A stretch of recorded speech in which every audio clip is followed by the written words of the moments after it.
Welcome to the Psych Gym. I'm your trainer, Vanessa Perry, a former mental health therapist turned intuitive counselor. Much like a physical gym, in this space we'll aim to target specific psychological muscles and train them to be stronger. I'm so glad you are joining this gym. Let's hit the weights. Hey y'all, welcome back to the Psych Gym. I'm Vanessa, and today we are diving into a topic that was brought up to me by a client a few weeks ago as a podcast request. And it's taken me a minute to get into it, as I feel like I create these on a flow and feel basis to kind of keep it authentic for me. One thing I do not want to do out here is turn out like some of my favorite content creators. No shade, but sometimes you can kind of tell when they're creating content just for the sake of having something to draw people in with. And like, I don't want to do that, y'all. Like, and if it ever seems like I'm doing that, please call me out, because there is a difference, right? Like there's a difference between authentically being like, oh my God, come get this information because I'm so psyched on you having it because I like think you can grow from it, and come get this information because I need your money. Obviously, this is free. You're not getting my money, or I'm not getting your money. So many people listen to this that are not clients. And to be honest, most of the time my caseload is full. So, sometimes it is hard to get in with me anyway. And that's why I created this, because I get that and I want to do that. So please, just know that I'm always trying to do this authentically. I don't know why I had to tell you that, but I did. See, authentic moments. What am I talking about? Get back to the podcast. None of this is on the script. So anyway, my goal is to bring the healing concepts and tools to you, regardless of what's going on in my business world. Let's jump into it. Grief, a loaded topic, and I did do another podcast on it, but this specific topic is one that I don't think gets talked about enough. It's the idea of grieving as an adult when we were not able to grieve as a child. And there are many different reasons why this happens, but mostly this is because of safety. We did not feel safe. When children feel safe to express and feel their full range of emotions, it allows for them to heal many of the wounds that will become bigger issues in life for those that were not able to have that experience. In this episode, we are going to look at the possible ways that this begins in childhood, ways to tell if you are holding unresolved grief, and how to move through it. Sounds good, right? Hopefully I'm delivering on that. Let me know if there's things that are missing, because I am so here for that input. Again, I love when these things are suggested to me. When somebody sends me a DM and says, man, it would be really great if you could do a podcast on that. Please do that. It helps me, and it helps me help you. So why does this happen? Why does childhood grief get delayed? A lot of times there is a family dynamic where sadness and the expression of that is seen as weak.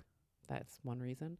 So a child trying to grieve might be told that they're being overly dramatic, crying too much, or otherwise invalidated for the way they are expressing their sadness. That child then learns to stuff those emotions and creates a mask in order to avoid criticism in the future. It is about survival. I know that sounds dramatic, but think about what it's like to be a child. You're literally powerless and at the mercy of the adults around you. You're going to need to survive. And that means molding yourself in a way that feels like you're creating safety. Right? Totally makes sense. It is what happens. Some other possible reasons that someone will push down grief include other environments or life circumstances. Children being in school for 6 to 8 hours a day definitely means that they have to mask their grief, and eventually it hardens them. Right? Like, that totally makes sense when we say it out loud. Grief doesn't happen in one sitting. It comes in waves. Those triggers can come out of nowhere. So a child may be sitting in class and suddenly the kid next to them starts talking about their dad. A child dealing with a divorce, surviving through a divorce, may feel a deep wave of emotion. But what can they do? Their body probably wants to collapse and cry, right? Because they're a child, and that's like before that gets ripped out of us, that natural instinct to let it out is there. But they're in school, so that's not an option. They have to pretend that they're stable, push it down. Sucks. I know. When I was writing this, I was thinking about it, of course, and I was like, oh God, you just really think about what children go through, and just the concept of being in school for all those hours and having to mask is pretty crazy, actually, because they do have to mask. I'm not making this up. Y'all know it. Think about it. That's, oh God, awful. And yes, we do have parents that are trying. A lot of parents are busy and have a hard time. A lot of kids don't feel safe, or they're afraid to upset their parents, so they don't want to talk about this stuff. I mean, gosh, it's such a big thing. This is why I don't work with kids anymore, because it makes me really freaking sad. Anyway, the tangents continue. What's another way that grief might be something that we haven't worked through? Peer influence. It's something that I have seen be way more impactful than you might realize. It can happen at any age, but each age carries different depth when it comes to the adaptation. A younger child being teased for crying is going to carry a different wound than a teenager being called a wuss for showing emotion, right? It like kind of looks the same, but the wounds are going to be carried differently.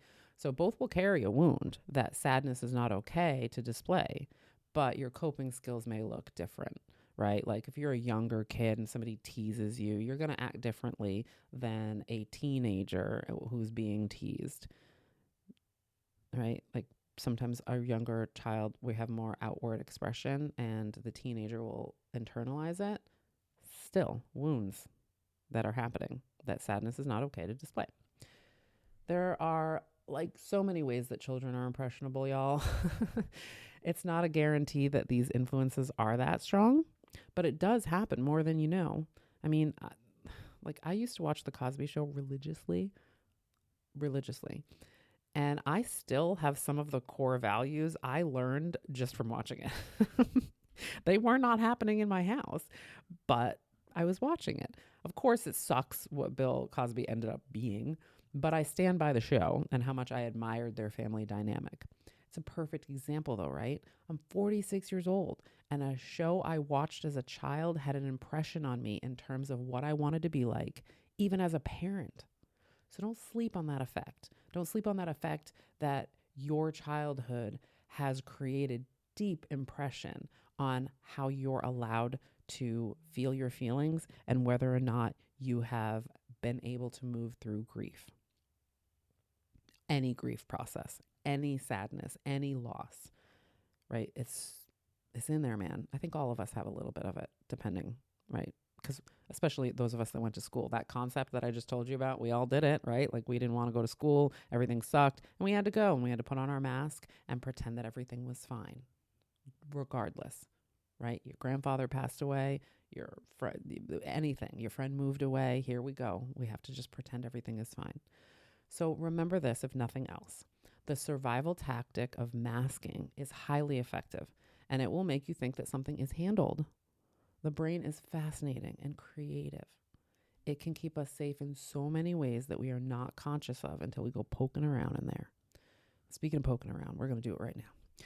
We're going to look for ways to see if you are still carrying grief somewhere. Some of you clicked on this because you know you have, right? Like you know you have that in there. You know that there are things that you never were able to move through. But then there are others that, I mean, even myself, as I was writing this, I thought, oh my gosh, there are some things that I did not move through because it wasn't safe to move through them for whatever reason, whether it was just inconvenient at the time or felt inconvenient at the time, or some of the things that I was talking about, peer influence or school or the family dynamic at that time just didn't have the space for that, right? So let's get into it. I'm going to try to help you, especially with the tricky ways that grief hides. It's not always super obvious. Again, I was like, here's some stuff for me to process in my own therapy sessions. Awesome. This is what makes grief and trauma things that we have to intentionally take apart because it's sneaky sometimes. So we can see all the possible ways it touches other parts of our lives. So first, I want you to think back on events in your childhood that are considered big for you. Notice I said big for you. A lot of people answer this question in session the first time by saying nothing really big ever happened to me. But then as we talk more about memories, we find that there were things society might call small, but to your heart and soul, they were huge. So here's some examples to get you started thinking about it. Loss of a parent, sibling, pet, friend, grandparent, just loss of a living being in your life that meant something to you. Divorce, abandonment, neglect, separation, things like that. Emotional neglect, where pain was ignored or even punished. A spotlight moment, like a spelling bee you lost or a sporting event you lost or messed up in. Sounds crazy, right? But what would we be grieving in that moment? Like our greatness, the pride that we think that people have in us. Sneaky. Another example, a pretty easy one, a friend that betrayed you or you had to sever ties with that person.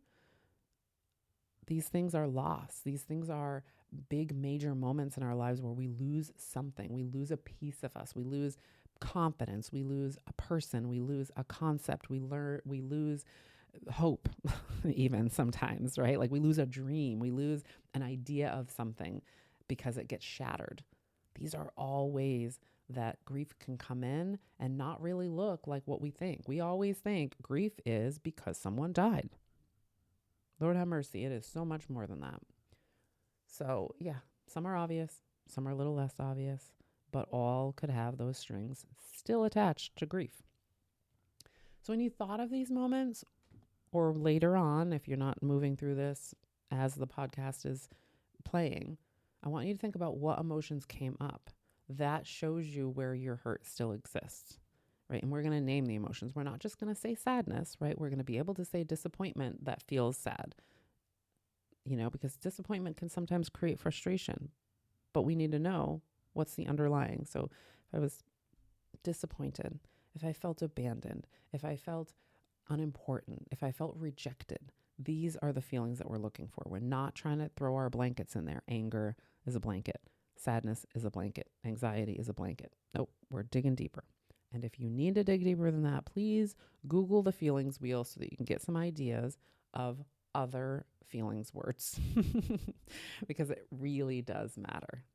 There's a big difference between moving through blanket emotions and moving through specific emotions. Basically, you're not going to move through them if you don't do the specific ones. So what are some trickier ways that you can tell that you have unresolved grief, but maybe you don't know the cause of it? Because that, I think, is, what tends to happen to us as adults. We're like, what's wrong with me, right? Because we don't get that we haven't moved through a grief cycle. We think we have. But then there's things that are happening in our lives that we're like, what am I doing? Why is this a thing for me? So here's some of the ways that I've seen that. Feeling flooded by emotion at random times. Something like a disproportionate depth of sadness to something that's recent. Notice I'm not calling it an overreaction, but sometimes that's what it feels like. Maybe, something like you have a friend going through a divorce and you start to feel like extremely sad and defensive of their children. That, my friends, is your grief coming in to defend their children the way that you weren't possibly defended. That's just one example of a way that can happen. Again, like a strong grief response to what we might call a lesser loss in adulthood, like feeling maybe that you're getting close to a friend and they're not really that into it as you are.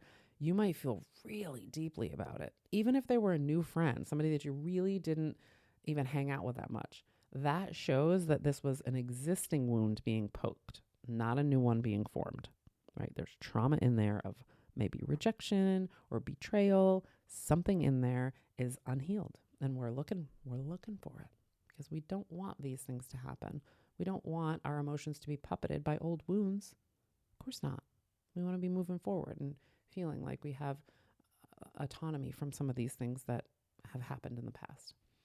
Another way, a persistent sense of emptiness or like longing for something is, again, super tricky. It's more general. But when you don't feel like you have any recent reasons for it, it's probably obvious, when we're saying this out loud. It's got something to do with prior loss that hasn't been fully examined. So if we're, feeling super lonely, feeling like we don't have what we want, what we need, we're missing something. Yeah, let's look back and see what maybe we thought we had at one point and now we don't have it. And the wound made us not look for it because the wound doesn't want to repeat the trauma. Gosh, I love this shit. I could talk about this forever. Anyway, next. Anger at people who didn't let you grieve. Again, this feels pretty obvious when we think about high emotion around an event that caused a grief cycle, but sometimes we're not really aware of the anger being a cover for feeling hurt, neglected, invalidated, or otherwise not being seen or cared for. So we'll use that anger blanket. I'm just angry at my parent because they didn't have time for me and they told me I was dramatic and I'm just angry. Well, we can't really just heal anger. We have to go deeper. We have to see what was neglect, what felt like neglect, what felt like invalidation. And then, everybody knows the part of counseling that a lot of people struggle with and fight me on is that humanization, because we have to find something that depersonalizes the experience in this case, that most people aren't legitimately wanting to hurt their children, but they're in their own bad place. And so they do hurt their children. And that can sometimes dissipate our anger, right? It will maybe not make us feel great. We're not like, oh my God, it's totally fine that you did that. But we are able to say, oh, I guess it makes sense that you did that. It sucks. And I hate that you did that, but I'm not going to carry it as me. I'm going to carry it as that situation was not going to be any different because you did not have those skills. And it just kind of neutralizes it a little bit. Neutralizing is probably the word that I would use. We're not going into positive. We're not excited about it, but we're just taking the anger part that hurts us away. Another way that we can see if maybe we have some unresolved grief is if you tend to avoid tough situations or events, such as funerals, goodbyes, or endings of any kind. Discomfort with grieving will have us using avoidance as a way to feel that is the way to not have to feel loss. Hello, saboteur, right? My saboteur likes to do that. If you just don't do it, if you just don't engage, if you just don't feel deeply for that person, you'll never have to feel loss. False. But sometimes that can be very strong, and it's a very good indicator that we have not learned how to grieve something in the past or just have not learned how to grieve. So I want to gently remind you that these are not flaws. These are not bad things. These are just signs that the grief is still alive inside. It's all good. We don't have to beat ourselves up because we're like, oh my God, you didn't get over it. We're not doing that. So let's not approach this with any kind of negative emotion, because that invalidates the reality that this was not your choice and that your brain has just used these coping mechanisms in order to try to keep you safe. One thing I definitely want to make clear is that grief does not have a timeline, because we're going to move into, what it means now, how we're going to try to move through grief as an adult for unresolved things. But from the start, it's never too late to grieve. And a lot of times your body and your heart and your soul know when it's time to grieve, right? It's when it's safe. When this stuff comes up, feel into that. Feel into knowing that you're not going to be guided to open up a wound before you're equipped. You may not feel it, right? You might not feel equipped. But sometimes it just looks like having the right support and resources around you so they can hold you while you do this work. With that disclaimer made, how do we start? How do we start to resolve this grief from the past? First, we really have to allow ourselves to feel it. That's going to be the hardest part. And like I mentioned before, it is going to be what your whole being might resist at first. It means knowing you are likely to become very messy. It sucks to think about, I know. But truly, it's going to happen at some point anyway. So better to kind of plan it than for it to sneak up on you if you can help it. I want you to make sure that you have a web to hold you as you move through it. And I use the word web. I love the word web when I think about, when people talk about networking, I think of it as a web, that we have access to so many different things because of the people that are around us. And if we can see it that way, it feels a little bit safer than feeling like it's just one or two things that are tethering you to sanity, right? And that sounds like a dramatic move, right? Assembling like a task force so you can cry about a loss. But trust me, it's essential. You don't have to assemble them like the Avengers, but just know who you are leaning on as you decide to open this up. Have your self-care rituals ready as well, which we'll talk about some a little bit later. Not just because of what I do, but also I feel it's just super valuable to have a qualified professional help you too, because some of this stuff is so deep. And it's just a good thing to have a professional in your web. Then, once we feel like these things are happening, we're ready to feel it. We've got what we believe is our people, our task force. We're going to open up the vaults.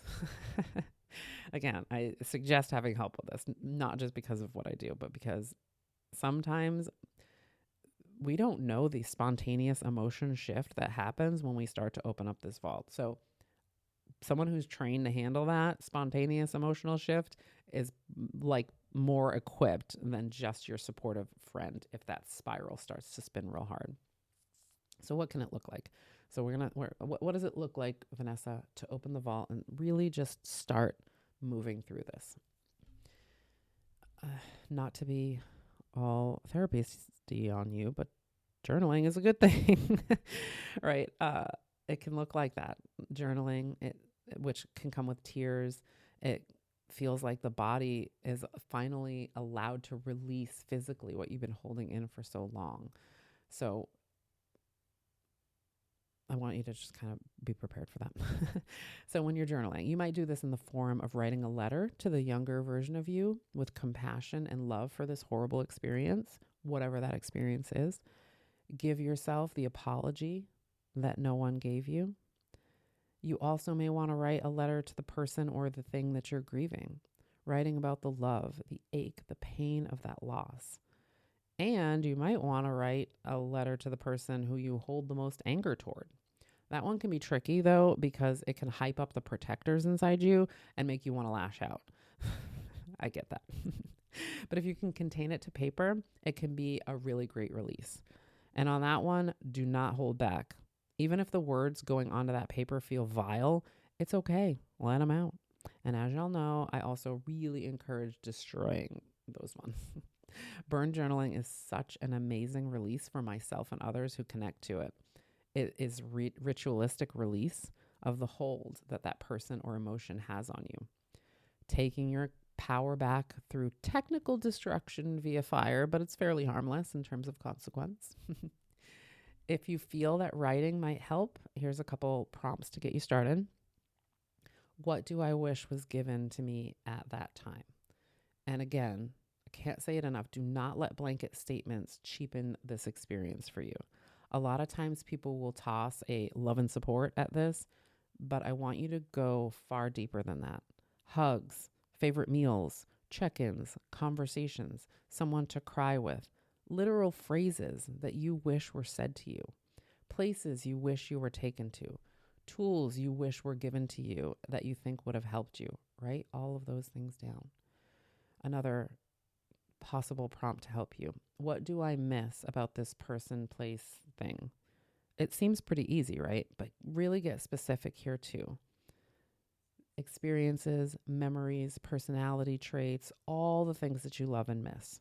Feelings about things. I mean, if it's a place, a house that you moved out of that you feel like it ruined your life that you moved, like all of that, all of the things that you miss about that experience, about that place, about that person. Another prompt: what do I want to feel about this going forward? A lot of people forget this step, but it's manifestation 101, y'all. You can't only sit in the vibration of what you don't want or what is painful. We have to at least balance it out, right? That neutralization. Eventually, we go more into the peace and less of the pain, but that balance is our first goal. We want to speak peace into existence, not because we are giving people excuses for being awful to us, but because we deserve to live the rest of our lives with peace. We punish ourselves when we try to punish others. And this is so hard because people hate the word forgiveness, and so I don't use it very often, but it is releasing ourselves from that negative energy that we're holding, because we believe that if we hold that negative energy, it holds the other person responsible. But it doesn't. The thing happened, it was wrong, but now the rest of your life you're going to live in pain. Truly, that's what you feel is the best way to live now that that thing happened? Come on. I mean, when I say that out loud, does that really feel like that's what your soul came here to do? I don't think so. So let's do this shit. So those are some journal prompts to get you started. Another way that we're starting to move through this grief is speaking it out loud and feeling the vibration of the words existing outside of your head. Spoken word is so powerful. And simultaneously, speaking it out loud takes the power of the grief and puts your empowerment back there. It allows for the upset to stop owning you. It's such a hard concept to understand until you've done it. Anybody who's ever been in therapy gets that. You tell the big secret, the world doesn't end. You tell the big secret again, the world doesn't end. And then eventually it's not really a secret. You're kind of like, this is the thing that happened. It may be still uncomfortable to talk about, but it doesn't have the power it used to have when it was just inside my head. Speaking it out loud. And sometimes this can be mirror work. Sometimes you can just talk to yourself. I know people are like, oh, that sounds crazy, but try it. Try speaking out loud the things that either sucked or the things that you miss or the things that you feel like were unfairly taken from you in terms of grieving. Say it out loud to yourself or to a professional or to somebody that you feel like is equipped in your life who has agreed and has the emotional space to hold for you. So next, y'all know I'm a rituals person. I'm not a structured person, but I am quick to hit a tried and true ritual to attach to or release energy. So when we're moving through grief, sometimes we can create rituals that help us do that. This can be as simple as lighting a candle every day until you feel peace. Every day you can light this candle and say something to your loved one that you are grieving. Or if it's not a person, you can speak to that experience. Things like, that wasn't fair to me, but I'm inviting peace going forward. Don't sleep on candle magic, y'all. It's been around forever, and we still use it for birthdays. So, right?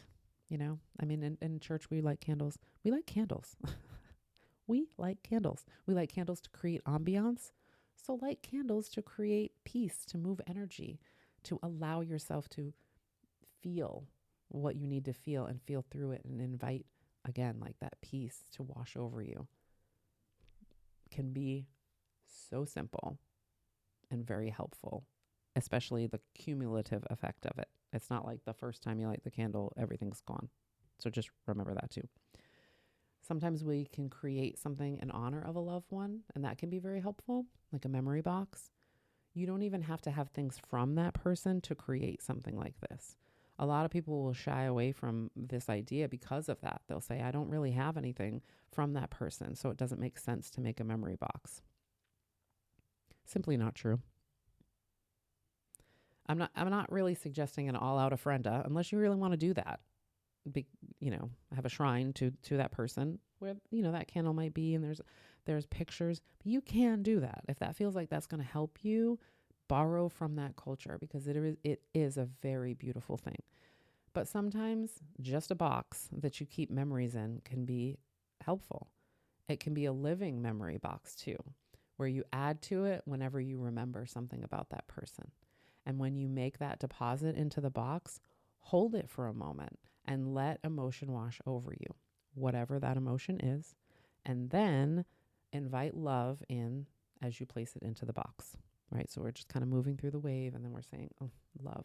I love this person. I love what this person did for me, or, had for me, or created within me, or taught me, and drop it in the box. I'm kind of moving through here. I should have numbered these so that it's easier for y'all to follow. Lesson learned. I don't know what number we're on though, so I'm not going to start here. I'm only briefly going to touch on somatics as it's an area that I'm still learning about, but I would be doing y'all a disservice if I didn't bring it up. My first experience with somatics and healing was through dancing Koya. During the lockdown, I leaned hard into experiencing new spiritual tools.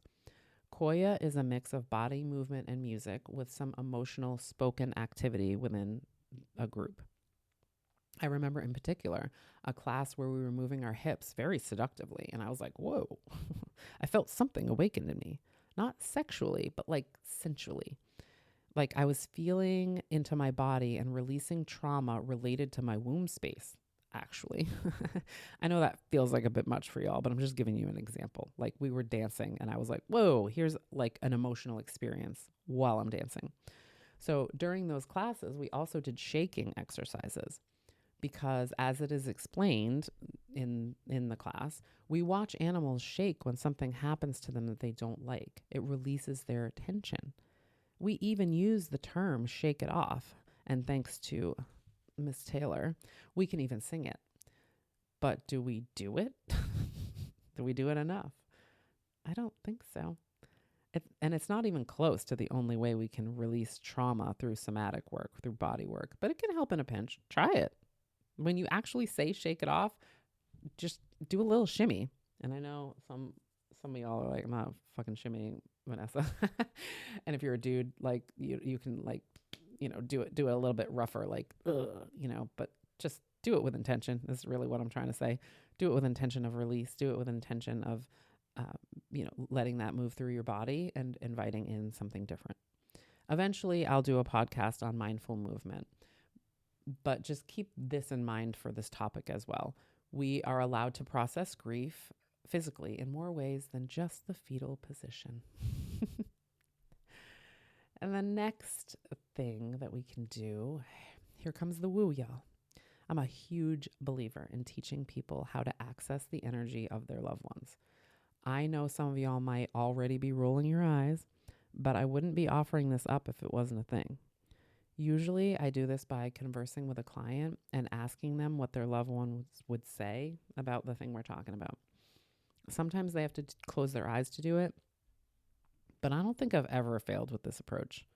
And I'm not really big on the 100%, but I'm pretty sure every single person I've ever led in this exercise was able to do this and was able to feel it. So we'll do that, hey, so if your aunt was here right now, what would she even say? Right? And we get there and we talk about how we can kind of hear the words in the voice of that person somehow, even if it's words that we've never heard them speak. That's us accessing what can never truly leave when a body fails and the soul is set back into the ethers. Our loved one's energy never leaves. We forget that the body was just a vessel, not the entirety of their existence. Because now their energy is part of ours, right? I do this all the time, honestly. I dip into listening to my Grammy sing and dance in the kitchen at their lake house. I dip into the silence but comfort of my Grampy while we watched golf or Jeopardy. I dip into the energy of my friend Holly when I need a reminder that I'm a bad bitch who deserves love and honor. Even as I'm saying it right now, I can see her and feel her. God, I love her so much. But that's the thing. That's a thing. That's a thing that I specifically teach. I know a lot of therapists and counselors out there won't get into the woo, but y'all, I'm deep in the woo pool, and we all know that. And it's very helpful. Again, this is something that I would not have even brought up if I haven't watched it work. So those are just a few of the ways that I help clients move through grief as an adult. There are other ways, and I'm sure that along my path of doing this work, I will come across more tools. And for sure, I'll send them your way when I do. So I want you to remember this too. Once you've begun this process of releasing, and it will be a process, this is not a one-shot deal. I hate to tell you that, but I would never lie to you. So that's what y'all have to know, accept, and prepare for. It will have levels. But I will tell you that often the first level is the worst one. The cracking open usually has the most rush in terms of emotion. But after that, peace does start to come in bit by bit. We begin to radically accept that the past existed, was not okay, but also that it does not have to dictate the future. That wild concept of okay and not okay simultaneously is the hardest for me to sell until my clients reach it. Then they're like, wow, that is so true and so weird, but also really awesome. So I just want to say again, if you're grieving through something now that happened a long time ago, it means that you finally created safety for yourself. That's powerful. Grief is love. It's proof of what mattered. It's really beautiful, right? Often people say that grief is love with nowhere to go. But I think we can change that and let the love go everywhere, and especially feel it continue to live within us. So remember, as always, your process is going to be your own. Don't stress the pace of it or let people make you feel like you have to do anything on a timeline that doesn't fit yours. While yes, we can get stuck in pain and it can become detrimental, the idea is that if we are working on the way through, we are not going to stay stuck. That's the difference. So be gentle on your journey, but continue to walk the path. You deserve healing. You deserved it then, and you deserve it now. I hope this episode was helpful for you. If you feel called to share it with someone who could use this information, please do. I'm grateful that you're here to receive what I'm offering. And as always, take care of yourselves. Thank you for letting me be your guide today. Love y'all. Thanks for listening. To learn more about what I do and how to work with me, head to thepsychgym.com to check it out. Keep lifting, y'all. It's worth it.